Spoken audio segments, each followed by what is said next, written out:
Take each moment one by one and do the best you can. Yesterday doesn't matter, it only serves as a ladder. Tomorrow isn't guaranteed, so make your plans accordingly. Today is a new day to start again. Take each moment one by one and do the best you can. Grand Rising, today is a new day to start again. Uh oh.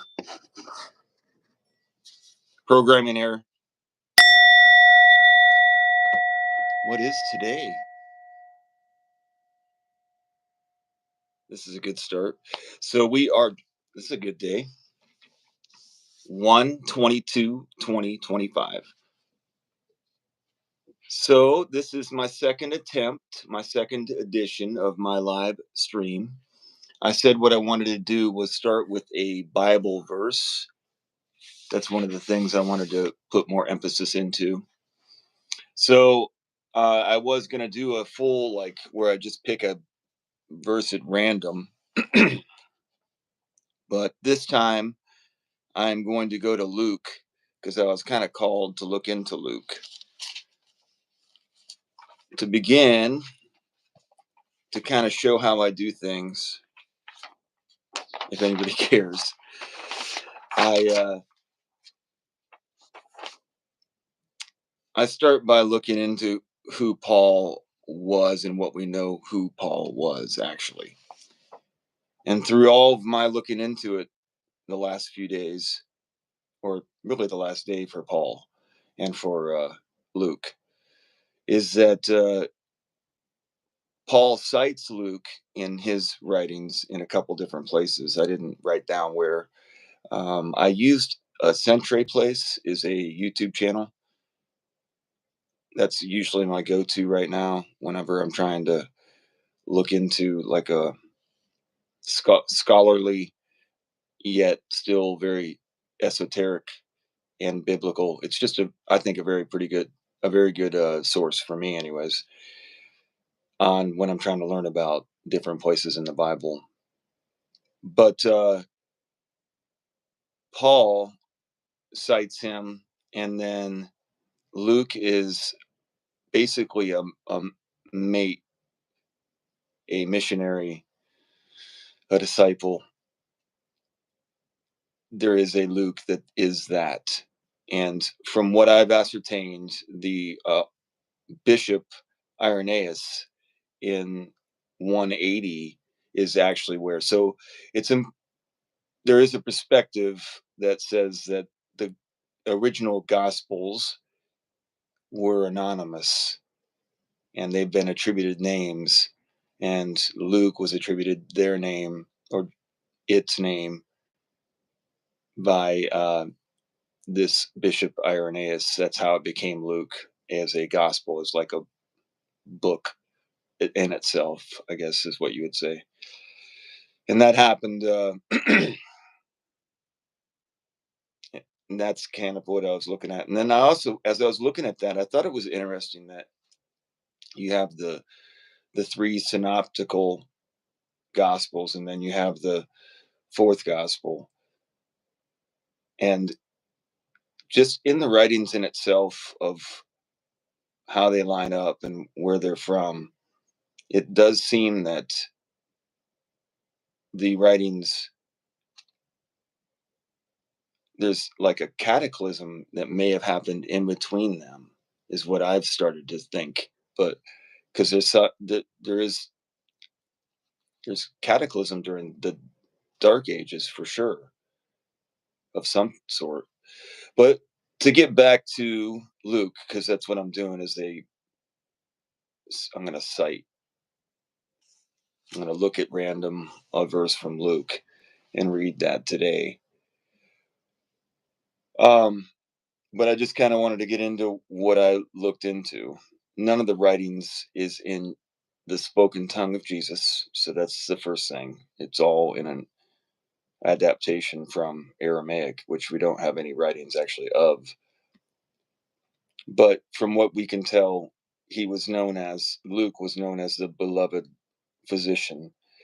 And then I had a whole rabbit hole of going down what a physician was, because it's all translated. But we'll just keep it where it is with Luke.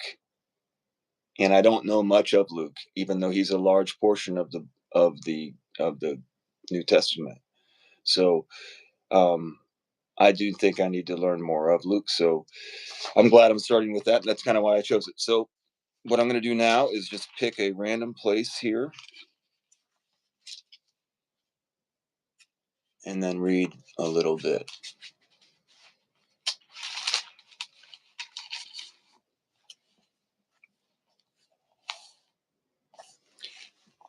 Okay. It's a good start. The man with an unclean spirit. I may struggle with some of these names. My hair looks pretty good. I got a haircut. All right. Let me settle in here for my reading. He went down to, see, this is a struggle right off the bat. Capernaum. He went down to Capernaum. Capernaum. Capernaum. Capper. I'm going to go on. He went down to Capernaum, a city in Galilee, and was teaching them on the Sabbath. They were astounded at his teachings because he spoke with authority. In the synagogue, there was a man who had the spirit of an unclean demon, and he cried out with a loud voice, "Let us alone! What have you to do with us, Jesus of Nazareth? Have you come to destroy us? I know who you are, the Holy One of God." But Jesus rebuked him, saying, "Be silent, and come out of him."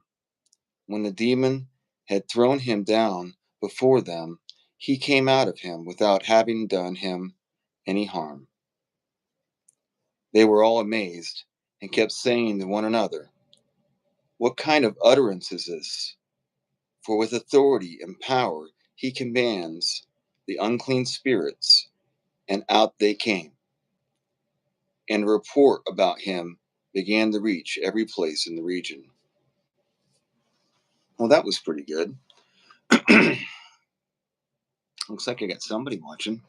Let me see if I can look what's going on here. And then I'm going to go back into that.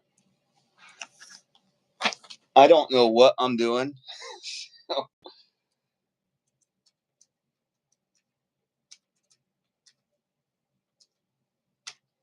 I really wish I would have.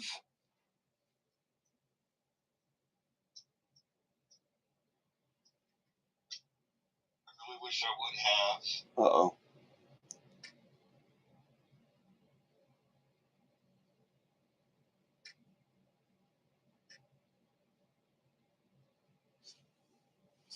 Well, I'm not a complete disaster. I figured out how to turn off the sound. Doesn't look like I got anybody chatting. I think I can chat. I'm on myself here. Let's see what happens when I say.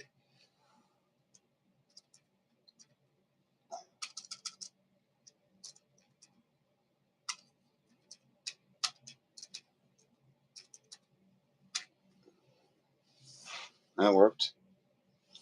All right. Let's go back into this verse.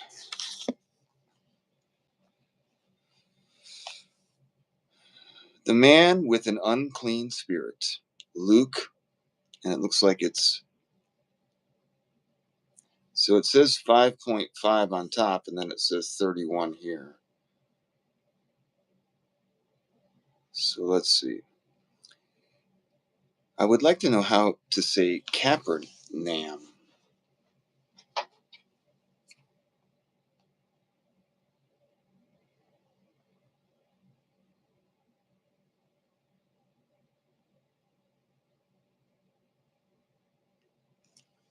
I know that you can just say it into the phone, and I don't know how to do that, and I don't want to explore that right now.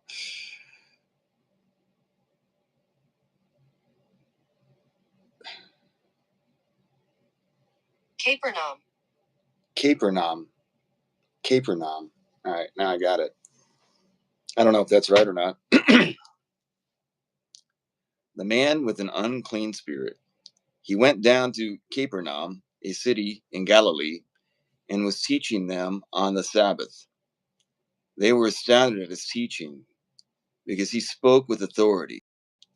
In the synagogue, there was a man who had the spirit of an unclean demon, and he cried out with a loud voice, "Let us alone! What have you to do with us, Jesus of Nazareth? Have you come to destroy us? I know who you are, the Holy One of God." But Jesus rebuked him, saying, "Be silent and come out of him." When the demon had thrown him down before them, he came out of him without having done him any harm. They were all amazed and kept saying to one another, "What kind of utterance is this? For with authority and power he commands the unclean spirits, and out they came, out they come." And a report about him began to reach every place in the region. So he went down to Capernaum, a city in Galilee, and he was teaching them on Sabbath. So Sabbath was at the time Saturday, I assume. Is that what they're saying? They were astounded at his teaching because he spoke with authority. Jesus did. In the synagogue, there was a man who had the spirit of an unclean demon, and he cried out with a loud voice, "Let us alone! What have you to do with us, Jesus of Nazareth? Have you come here to destroy us? I know who you are, the Holy One of God." But Jesus rebuked him, saying, "Be silent and come out of him." When the demon had thrown him down before them, when the demon had thrown him down before them, he came out of him without having done him any harm. I don't really understand. Has anybody got it? So Jesus said, "Get out." And the demon was like, "Okay, is that what happened?" And then everybody was like, "How'd you do that without doing anything?" Hmm. Well, I'll be open for interpretations for that one because I really am not that in depth with this. So let's see. I guess what I was going to do now was get into why is Wednesday called Wednesday. It's been so thrilling so far. Let's see. I don't mind it. I really haven't worked on the hair that much after the haircut. It was an interesting experience with the haircut guy. Okay, so Wednesday, it comes from Woden, Odin, Norse. So what I did was I went straight to Google basically, and I think the first thing I came into was the Norse was Odin, and then Woden, and then Wooten. So they're all three different things really, but the same, I guess, because of all the similarities. But you got the Scandinavian is where it's from, the originality of of the idea of Wednesday, I guess, is what you would say is comes from. I'm trying to see where I had it written out, how it's actually said. It'd be a struggle for me. Maybe I'll do that in a second. I'm going to kind of stay to what I have written here. I really haven't looked at this. I did this a lot earlier. Um, it's just a difference between like this old English and then it's changed to it's from this Germanic, which I guess Latin has something to do with that, but there's influence of all of that with what we have now and our ideas of Odin. But basically, it's different civilizations that had different, um, and it's hard to really tell. I know they can date it, but you have Anglo-Saxon. What the problem with the language things is, you're most of what we have is we're using history of people that are writing in languages that are much later, that they're like 2 to 3 generations later of language. That's what we have as our original concepts, really. Like, we have a lot of scraps, and then we have like these people in the 14, 15, 1600s that wrote down what they interpret the scraps to be, is what it seems, is like what a lot of our history is. So there's a lot of manipulation. You have a lot of power when you're able to do that, especially when there's only a certain amount of people that are writing. Because in many people didn't even think writing was, like, if you've watched the Vikings movies or the shows, they all are kind of showing like they see these people writing stuff and they're like, I don't know if this is good, and they have to be convinced in why it is helpful. But whenever the people are convincing you why it's helpful, they're not telling you why it's not helpful. It's bad too. It's a tool, as I talked to the barber about.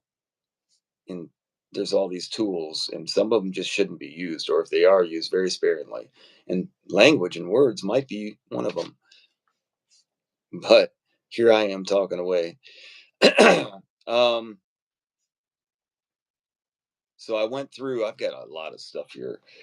Odin is really the source, and then they have the other ones that are the interpretations, supposedly, of the Odin, and they link them together because they have the similarities. And so, like, I'm not sure if that's how it's working. The way that they're showing it is it's word of mouth. So you just had Odin, but Odin is the original.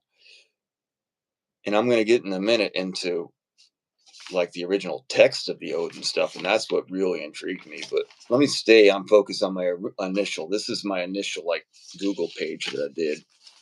So I found out that there's a big difference between Old English and Anglo-Saxon language, and I think that there's a lot whenever it's shifted that way. I know I've heard of when they're adding the vowels, and I always have found the vowels very interesting. I know that that has something to do with things as well. Then I saw like a brief history of how everything went down and where we're actually getting our physical documentation from. And then you have the Dark Ages, but uh, the French were very involved. And then there's this whole Duke of Normandy, that there's a fall of Rome that was, and it's hard to line up exactly. And I have it kind of in my head, but I'm still really struggling with it. But what I took away from all of this basically was that if there was a flood, and then I toyed around with that for a minute. I just have been taking it, I think, for a long time now at face value, that there was a cataclysmic flood similar to Noah's flood that was worldwide, and I've just accepted that to be truth, I think. But now that I've really been just really today, I started to analyze it. I'm like, but do I don't know that that's actually true. It could have just been regional floods for people that were around in areas. So I've had to scale back on that, because sometimes you just jump the shark. You're just like, there's so many stories of the flood that it has to be that there was some. And because the Bible and the biblical thing is so strong with Noah's story, that it had to happen, I think had a big influence on it as well, where it totally could be just ice caps that are melting, and major flood activity. And there could be, there's water underneath us, and geysers that come up, and that definitely has a play. But and it may just rain for a really long time for some reason, or it did, and especially in certain areas, maybe they learned how to control the weather. I don't know. I'm just stayed kind of on my line here. Then on the bottom here, I got into Latin British Isles. So basically, you had this Roman British whole war. it's just hard to ascertain where the real stuff is coming from. And then I got into, this is some frazzle stuff, Wooden Oz. And then I got something from that was about rage and fury and um, inspiration, manic inspiration and spiritness. That was from the Wooden Oz. It's more in the they all seem to have this one eye thing, the esoteric wisdom of giving away one eye for your wisdom. That's where Wednesday comes from too. And for me, that makes some sense in like a work week cycle or a cycle, um, that you're just following. I find it interesting on the bottom of the page that the Islamic and Jewish have Wednesday set up as the fourth day, but in this leaning, it's on the third day. And I know there's something about the Sabbath and Sunday and Saturday. I don't know a ton about it. Um, and then there's wolves involved, possibly. There's those two ravens and two wolves. The wink comes from Odin. Um, I guess I can get into that real quick. I had a funny story with my grandfather. I must have not been more than, I was 10-ish or less years old, and I'd have to go visit my grandfather and grandmother. I'd have to is a strong way to say it, but um, when you live on a golf course, you don't particularly want to go to a farm. You'd rather stay on the golf course with a golf cart. Um, but I would go. It wasn't a farm, but it was actually where I should have been enjoying my life, and I did. I had a good time when I went there. My grandparents were really great grandparents, and they were very special to me. But as you get older into your 11, 12, 13, my brothers just kind of abandoned ship on it, according to my mother. And so it was upon me to continue going to grandmother and grandfather's house to carry so that they could have their grandson with them. And so that was mine. And I didn't bear the burden as good as I should have for my mother, who was a wonderful person. But I tried. And I think I had a pretty good relationship, but I do have regret of not being more genuine to people that were very genuine to me and thoughtful and just very they were very Christian. They both were very biblical. I didn't agree with everything that they believed in, but they were disciplined people and faithful in what they were following. And I did gain from that, but I was such a skeptical kid, I guess is the best way to say it. And I guess probably manipulative as well, because I was a little, I let on. I felt like I understood things pretty well for such a young age. I don't know why I went that way, but oh, I was going to tell you the story of how he embarrassed me with that though. He, I was talking to him about this girl that I thought was cute. We were all hanging out and doing stuff. I came back to talk to my grandpa about it, and he was like, "Well, why don't you just give her a little wink?" And so I took that with me, and we were in a group, and across the room, for some reason, I'm like, and she just called me out in the middle of everybody and was like, "Did you just wink at me?" And I said, "Yeah." And I just like, she was like, "Why?" And I go, I don't know." Apparently, that was not a good move, and I did not use my Odin. Maybe that's why I've been scared of Odin ever since. But Odin is pretty cool. He's got the wild hunt is all part of that zodiac thing too, the wheel in the sky. So I think that that's pretty cool. Um, this is where I got into what I think is really interesting about the Wednesday thing is the runes. They have runes, and that's what is the original symbols and where the history of this lore comes from. So it's really just interpretation and the power of these runes when you put intent into them, I think is how it really works. That's a whole rabbit hole too that I haven't been involved in that I think I want to look at is runes. But so that's kind of that. Let's see then. So the Norse alphabet, that's where I got into the runes again. They're basically ancient tablets. What I'm going to look into is Nordic animism. That's the YouTube channel that I'm going to try to look into a little bit. That's one that was suggested. Um, Estorica, Estorica. That's another one that I am looking at as well. Let's see. So then I was looking at where this stuff comes from. From these is from Johannes Thomas Burius. He's the one that kind of started looking at it, and he's labeled for esoteric runology, and it's like runic Kabbalah. So I'm going to look into that a little bit. I've never really dove into that. So that gives me something to do.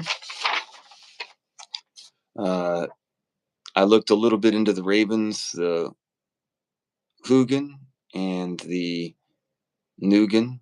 So the Hugin was the thought, and the Nugan was the mind, the memory. And that's what the Ravens were. They're feeders of the Raven. But what I was going to say was I think that there were Highland people, basically pockets of survival wherever and whenever bad things happened. I think that's kind of how it's. I think there's been some major cataclysmic events, though, for sure, just with plague and all that. It's even documented. But so I think that's kind of it. I don't really have any response here from anybody, so I don't think anybody's gotten on. I saw somebody or two people that popped on, but nobody said anything. So I think this is my second attempt, and it's not.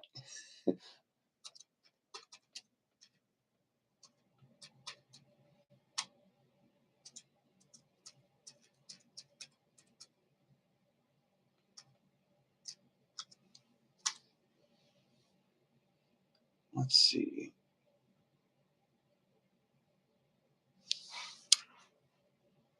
Okay. Well, I guess that's it. I hope everybody has a great day out there. And I've got to try to remember how to do this part. I think you just press this X. So I'm going to get a sip of coffee.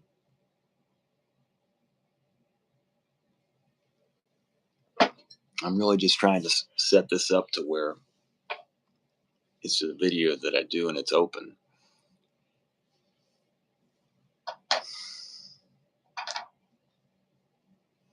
That's all I really prepared. So I think that's pretty good, though. It's a 30-minute video. Hope everybody has a great day out there. Do great. Be great. Be great. Full. Oops.